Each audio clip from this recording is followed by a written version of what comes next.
আসসালামু আলাইকুম।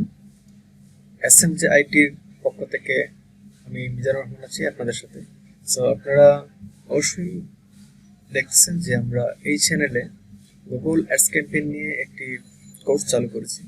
সো আমরা এই কোর্সটা কন্টিনিউ করতেছি এবং আমরা গত ক্লাসে দেখেছিলাম যে কিভাবে একটি গুগল সার্চ ক্যাম্পেইন তো গুগল সার্চ অ্যাড রান করতে হয়। ঠিক আছে, সো আমরা এইটুকু পর্যন্ত কমপ্লিট করেছিলাম। আমরা এইটুকু পর্যন্ত কমপ্লিট করেছিলাম এবং আমরা ওই ক্লাসে বিস্তারিত আলোচনা করেছি। যারা ওই ক্লাসটা মিস করেছেন আই বাটনে লিংক দেওয়া আছে, অবশ্যই আপনারা ক্লাসটা করে নেবেন এবং নেক্সট থেকে এখান থেকে আমরা শুরু করছি। স্যার যারা ওই ক্লাসটা মিস করছেন অবশ্যই দেখবেন, যদি ওই ক্লাসটা না দেখে তাহলে আজকের ক্লাসটা কিছুই বুঝতে পারবেন না। ধন্যবাদ। সো আমরা শুরু করতেছি আজকের ক্লাসটি। সেখান থেকে আমরা কন্টিনিউতে ক্লিক করব। একটু লোড নিচ্ছে, আমরা একটু অপেক্ষা করব।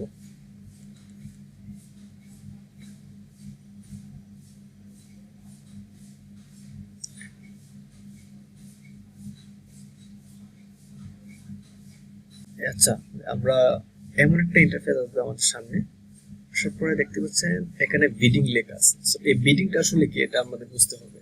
যে বিডিং মানে হলো যে আমরা যে গুগলকে পেমেন্টটা করব, এই পেমেন্টের জন্য আমরা কত ডলার দিব। ধরুন আমরা একটা অ্যাডের জন্য বাজেট করলাম $50, অর্থাৎ আমাদের টোটাল বাজেট হলো $50। মানে এখন আমরা যদি এটাতে ক্লিক থ্রু, অর্থাৎ আমাদের ওয়েবসাইটে যখন সামনে আসবে, যদি কোনো অডিয়েন্স আমাদের যে লিঙ্কটা থাকবে সামনে, ওই লিঙ্কে যদি ক্লিক করে কোনো অডিয়েন্স, তাহলে কি করবে, ওইখান থেকে $3, $4 বা $50 এক ক্লিকে কিন্তু কেটে নিতে পারে। কিন্তু যে এই যে আমরা ক্যাম্পেইন রাখলাম, যদি এক ক্লিকেই আমাদের এই ডলারটা কেটে নেয়, তাহলে তো আমাদের এটা বন্ধ হয়ে যাবে। আমাদের ডলার শেষ, মানে তো গুগল আমাদের ক্যাম্পেইনটা বন্ধ করে রাখবে।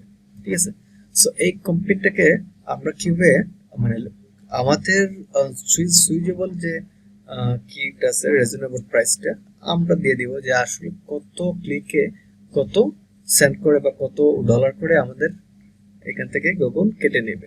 সো এখানে দেখতে পাচ্ছেন যে ক্লিক থ্রু, অর্থাৎ কোনো একটা অডিয়েন্স যখন আমাদের ওয়েবসাইটে, আমাদের যে ওয়েবসাইটের লিঙ্কটা থাকবে ওই লিঙ্কে ক্লিক করবে এবং দেখেন এখানে লেখা আছে set a maximum cost per click bid limit, অর্থাৎ সর্বোচ্চ যতটা ক্লিক করবে। এখন ধরেন আমি আমার এই অ্যাকাউন্টস থেকে যদি আমি লগ ইন করি, একটা জিমেল থেকে যদি আমি গুগলে গিয়ে সার্চ করি যে ল্যাপটপ বা ডোমেইন, এইটা লিখে যদি আমি গুগলে সার্চ করি, সর্বপ্রথম যে ওয়েবসাইটটা সামনে আসবে ওই ওয়েবসাইটটাতে আমি 10 বার 15 বার যতবারই ক্লিক করি না কেন, আমার এখান থেকে আমি এখন যত লিমিটটা দিয়ে দিব, ম্যাক্সিমাম যতবার আমি ক্লিক করব ওই ক্লিকটা কিন্তু একবারই কেটে নেবে। ঠিক আছে, এই জন্য আমি এখানে বিডিংটা সিলেক্ট করে দিব এবং আমার সিপিসিটা কত, আমার যে কস্টটা কত, এটা আমি এখানে উল্লেখ করে দিব। তো এখানে সিপিসি মানে দেখতে হচ্ছে এখানে maximum CPC bid limit. CPC মানে কি? সিপিসি হলো কস্ট পার ক্লিক, অর্থাৎ ম্যাক্সিমাম ক্লিকের জন্য আমরা কত টাকা গুগলকে পেমেন্ট করব বা কত ডলার গুগলকে পেমেন্ট করব। ঠিক আছে, সো এখানে আমি সাপোজ ধরে নেন আমি দিচ্ছি 0.50, অর্থাৎ আমি 50 সেন্ট করে গুগলকে পেমেন্ট দিব সর্বোচ্চ ক্লিকে। অর্থাৎ একজন ব্যক্তি যদি সর্বোচ্চ ক্লিক করে তাহলে আমার অ্যাকাউন্ট থেকে, আমার এই যে টোটাল বাজেট থেকে 50 সেন্ট কেটে নেবে গুগল। ঠিক আছে, তো আশা করি বুঝতে পারছেন। তারপরে আমরা এখানে দেখুন নেক্সট অপশন, এই যে নেক্সট অপশনে ক্লিক করব। নেক্সট অপশনে ক্লিক করার পরে দেখবেন ক্যাম্পেইন সেটিং, অর্থাৎ ক্যাম্পেইন সেটিংটা কি এটা আগে বুঝতে হবে আমাদের। ক্যাম্পেইন সেটিং হলো এই যে নেটওয়ার্কস, অর্থাৎ সার্চ নেটওয়ার্ক আছে, এখানে ডিসপ্লে নেটওয়ার্ক। সার্চ নেটওয়ার্ক বলতে কি? সার্চ নেটওয়ার্ক বলে গুগলের কিন্তু অন্যান্য প্ল্যাটফর্ম রয়েছে, ওইগুলোতে কিন্তু গুগল কি করবে, ওই আমাদের সার্চগুলো দেখাবে বা আমাদের ওয়েবসাইট গুলো দেখাবে ওই সার্চ নেটওয়ার্কে। যেমন ধরেন গুগলের কি আছে, কম্পিউটার আছে কি বিং, গুগল কিন্তু বিংও কিন্তু আমাদের একটা দেখাবে। সো এটা হলো সার্চ নেটওয়ার্ক, যে কোন কোন গুগলের যেই সকল নেটওয়ার্ক গুলো আছে ওই সকল নেটওয়ার্কে কিন্তু গুগল দেখাবে। যেমন এখন যদি আমি এটা উঠাই দিই এখান থেকে, এই যে এটা যদি আমি উঠাই দিই, এখানে দেখতে পাচ্ছেন যে গুগল লিখে দিচ্ছে যে আমরা যদি এই সার্চ নেটওয়ার্কটা উঠাই দিই তাহলে আমাদের অডিয়েন্সটা কিন্তু কম আসবে। আমাদের যে টার্গেটেড অডিয়েন্সটা ওইভাবে কিন্তু আমাদের টার্গেটেড অডিয়েন্সের কাছে কিন্তু গুগল পৌঁছাতে পারবে না। সো এটা আমরা এখানে সিলেক্ট করে দেব, এটা বেটার একটা অপশন, এটা আমরা এখান থেকে সিলেক্ট করে দেব। ঠিক আছে, তারপরে হলো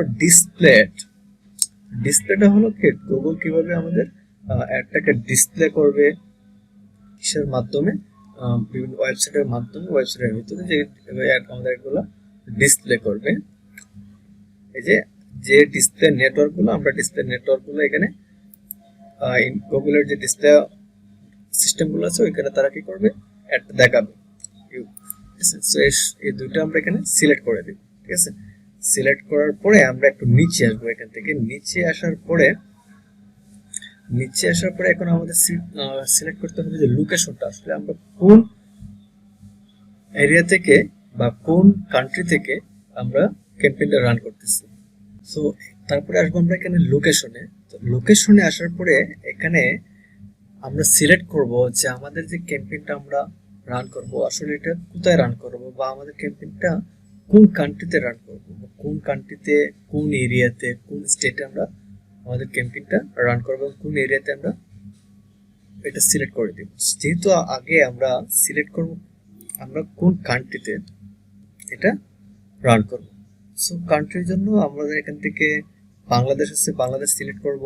যদি অন্য কোনো কান্ট্রি হয় তাহলে আমরা এখানে এন্টার অ্যানাদার লোকেশন, যেই লোকেশনটা আমরা এখানে দিব সেই লোকেশনটা কিন্তু আমরা এখান থেকে খুঁজে পাবো। যদি আমি ধরেন ইউএসএ লিখলাম, ইউএসএ, দেখতে পাচ্ছেন ইউএসএটা কিন্তু আমাদের কাছে চলে আসছে, ইউনাইটেড স্টেটস কান্ট্রি।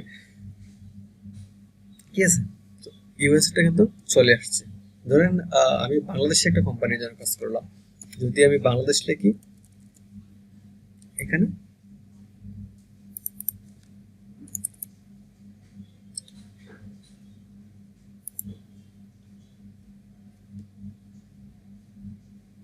ধরেন আমি বাংলাদেশে একটা কোম্পানিতে অ্যাড ক্যাম্পেইন রান করবো একটা কোম্পানির জন্য, বা একটা কোম্পানির ওনার বলছে যে আমার একটা ওয়েবসাইট আছে, সাপোজ ধরেন একটা বইয়ের কোম্পানি, এই বইয়ের কোম্পানি বুক হাউস, এই বুক হাউস কোম্পানির মালিককে বললো বা ওনার বললো যে আমার একটা গুগলের সার্চ ক্যাম্পেইন রান করতে হবে, আমার একটা ক্যাম্পেইন রান করে দাও, যে আমার টার্গেটেড অডিয়েন্স হলো ঢাকার আশেপাশের যে এই এরিয়াগুলো আছে, এই এরিয়াগুলো যেমন উত্তরা, মিরপুর, এই এরিয়াগুলো সিলেক্ট করে দেওয়ার জন্য। এখন আমি তো বাংলাদেশ সেখান থেকে সিলেক্ট করলাম, তার মানে আমি কিন্তু শুধু বাংলাদেশটা সিলেক্ট করতে পারছি, কিন্তু আমার যে টার্গেটেড যে লোকেশনটা ওইটা কিন্তু আমি সিলেক্ট করতে পারতেছি না। ঠিক আছে, এর জন্য আমরা এখানে কি করবো, অ্যাডভান্স সার্চ, এই যে অ্যাডভান্স সার্চ আমরা ক্লিক করব। অ্যাডভান্স সার্চে ক্লিক করার পরে দেখেন আপনাদের সামনে ঠিক এমন একটা পপ আপ অপশন আসবে। এই পপ আপ অপশনটার মধ্যে এখানে থাকবে লোকেশন, রেডিয়াস। সো আপনি লোকেশন থেকে সার্চ করবেন, যদি এখান থেকেও না পান, ধরেন লোকেশন থেকে যদি আপনি না পান, তারপরে আপনি ক্লিক করবেন রেডিয়াসে ক্লিক করার পরে হ্যাঁ আমি ধরেন খুঁজতেছি কোথায়, উত্তরা, ইউ ডবল টি,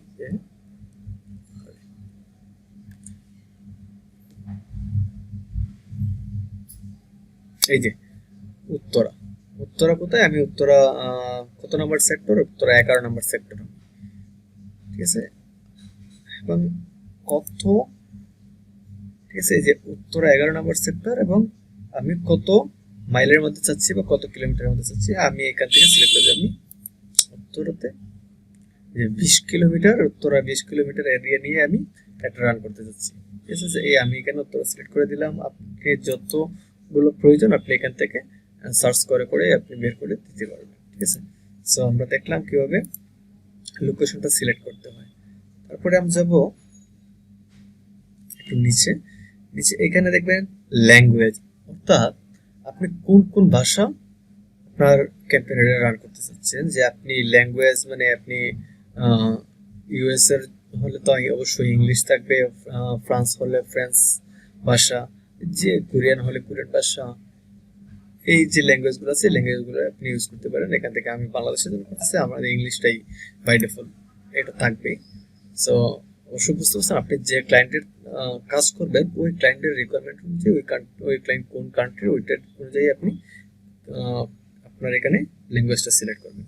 ঠিক আছে, ল্যাঙ্গুয়েজটা সিলেক্ট করার পরে আপনি দেখবেন অডিয়েন্স সেগমেন্ট। এটা মোস্ট ইম্পর্টেন্ট, যে অডিয়েন্সটা আসলে এটা হলো আমাদের খুবই ইম্পর্টেন্ট একটা অংশ। কারণ আমরা যখন একটা কোম্পানির জন্য একটা ক্যাম্পেইন রান করে দিব, ওই কোম্পানিটার উদ্দেশ্য আসলে কি, সে তার পণ্যটাকে বা সে তার প্রোডাক্টটাকে অ্যাকচুয়াল যে অডিয়েন্স, এই অডিয়েন্সের কাছে শো করা, এবং ওই অডিয়েন্সরা কিন্তু ওই যেগুলো কিনবে প্রোডাক্টগুলো বা সার্ভিস, যদি হয় সার্ভিস, প্রোডাক্ট যদি হয় প্রোডাক্ট, তাহলে ওইগুলো ওই পার্সনরা কিন্তু বাই করবে বা কিনবে। ঠিক আছে, তার মানে আমাদের অ্যাকচুয়াল অডিয়েন্সের কাছে পৌঁছতে হবে। অ্যাকচুয়াল অডিয়েন্স দিয়ে আমার পণ্যের চাহিদার লোক কে, এটাকে আমাকে আগে খুঁজে বের করতে হবে, দেন আমি ওই আমাদের টার্গেটের অডিয়েন্সের কাছে পৌঁছাতে পারবো। যদি আমি যেহেতু বই সম্পর্কে আলোচনা করেছি, যে বইয়ের একটা ওয়েবসাইট নিয়ে, তো আমি এখানে বই কারা লাভ করে, যেমন স্টুডেন্টসদের কিন্তু বই প্রয়োজন, STUDENTS, যেমন স্টুডেন্টস। এই যে আমি এখানে স্টুডেন্টস সার্চ করলাম, দেখেন আমাদের সামনে কিন্তু present of grade scholar 6 year, তারপরে current college student, high school student, present of best scholar, মানে তারপরে দেখেন প্রেজেন্ট অফ ইন্ডাস্ট্রি। এই যে আপনার এখানে দেখবেন আপনার টার্গেটেড অডিয়েন্সের একটা লিস্ট চলে আসবে। এখন আপনার যে প্রোডাক্ট বা আপনার যে সার্ভিস, এটা অনুযায়ী আপনি এখান থেকে সিলেক্ট করে নেবেন। যেমন স্টুডেন্টসের তো অবশ্যই বই কিনবে, সো যে আমি এখান থেকে দিয়ে দিলাম কারেন্ট কলেজ স্টুডেন্ট দিয়ে দিলাম। আমি এখান থেকে এটা সিলেক্ট করব, দেখবেন আমার এখানে কিন্তু এটা কি হয়ে গেছে, অ্যাড হয়ে গেছে। এভাবে আমাদের টার্গেটেড অডিয়েন্সটা এখান থেকে সিলেক্ট করে নিই। তারপরে আমরা যাবো এখান থেকে কি টার্গেটিং সেটিং, এগুলো আপাতত প্রয়োজন নেই। এখান থেকে আপনি ক্লিক করবেন মোর অপশন। ঠিক আছে, এই মোর থেকে দেখবেন অ্যাড রোটেশনটা আমরা এখন দেখবো না, এটা এখন আপাতত প্রয়োজন নাই। অ্যাড শিডিউল, এটা অবশ্য প্রয়োজন আছে, বাট এখন আপাতত প্রয়োজন নাই। এখন আপাতত এটা আমরা দেখবো না, এটা আমরা পরে দেখবো পরবর্তী ক্লাসে। অবশ্যই এটা কিভাবে শিডিউল করতে হয়, কারণ আমরা যখন কোনো একটা ক্লায়েন্টের জন্য অনেকগুলো কাজ করবো বা লেন্থে কোনো কাজ করবো, ওই ক্লায়েন্টটা বলে দিবে যে আমাদের একটা শিডিউল করে দাও এতদিন পর পর বা এই টাইম অনুযায়ী আমার এইটা যেন অটোমেটিক্যালি কি হয়, রান হয়। সো এটা আমরা অবশ্যই দেখবো, খুবই ইম্পর্টেন্ট একটা পার্ট। তারপরে আমরা এখান থেকে আপনার ইম্পর্টেন্ট হলো start and end date. Start and end ডেটটা আমরা একটু দেখি এটা আসলে কি। Start and end date, start and end ডেটটা হলো যে আপনি আপনার যে ক্যাম্পেইনটা রান করতে চাচ্ছেন, যে অ্যাডটা রান করতে চাচ্ছেন, যে এটা আপনি কত তারিখ থেকে রান করতে চাচ্ছেন। এখানে আজকে যেহেতু 27 তারিখ, আমি আজকে থেকেও রান করতে পারি, এখন এই মুহূর্ত থেকেও রান করতে পারি। আমি যদি চাই যে আমি 30 তারিখ থেকে রান করবো, আমি 30 তারিখ থেকে এখান থেকে রান করতে পারি, 28 তারিখ থেকে রান করতে পারি। আমি এখানে 28 তারিখ সিলেক্ট করে দিলাম, যেহেতু শুক্রবার 28 তারিখ আগামীকালকে, সো আমি এখান থেকে 28 তারিখ দিয়ে দিলাম। এখান থেকে আপনার এন্ড ডেট, অর্থাৎ আপনার এটা কতদিন চলবে।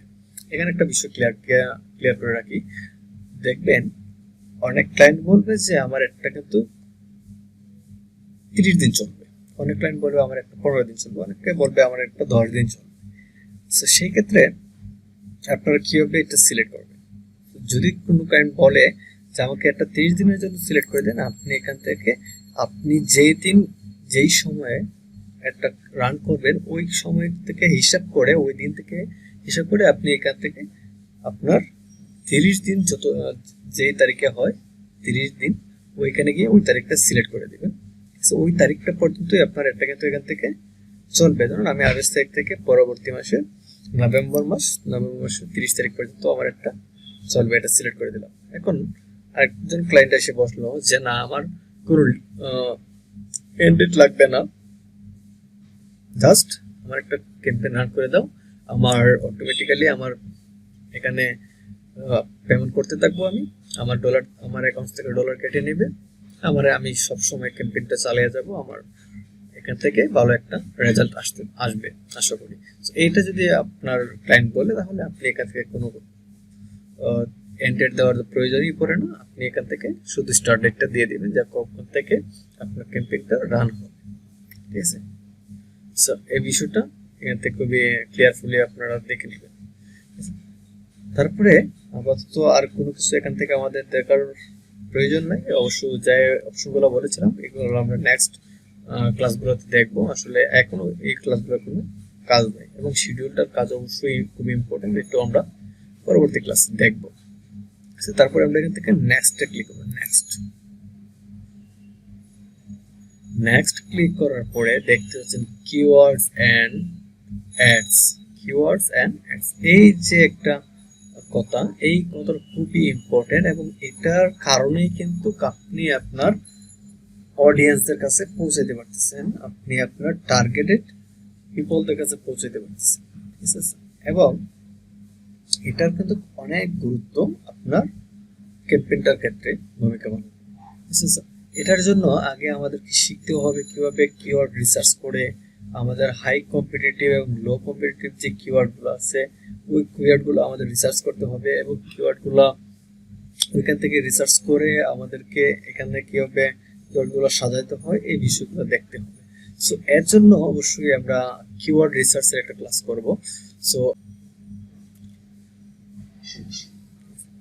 সো আজকের ক্লাসটি এই পর্যন্তই। পরবর্তী ক্লাসটা আমরা করব কিওয়ার্ড রিসার্চের উপর। তো অবশ্যই কোনো সমস্যা হয়ে থাকে অবশ্যই কমেন্ট বক্সে কমেন্ট করবেন, এবং আমি সর্বোচ্চ চেষ্টা করব আপনাদের আনসারগুলো দেওয়ার জন্য।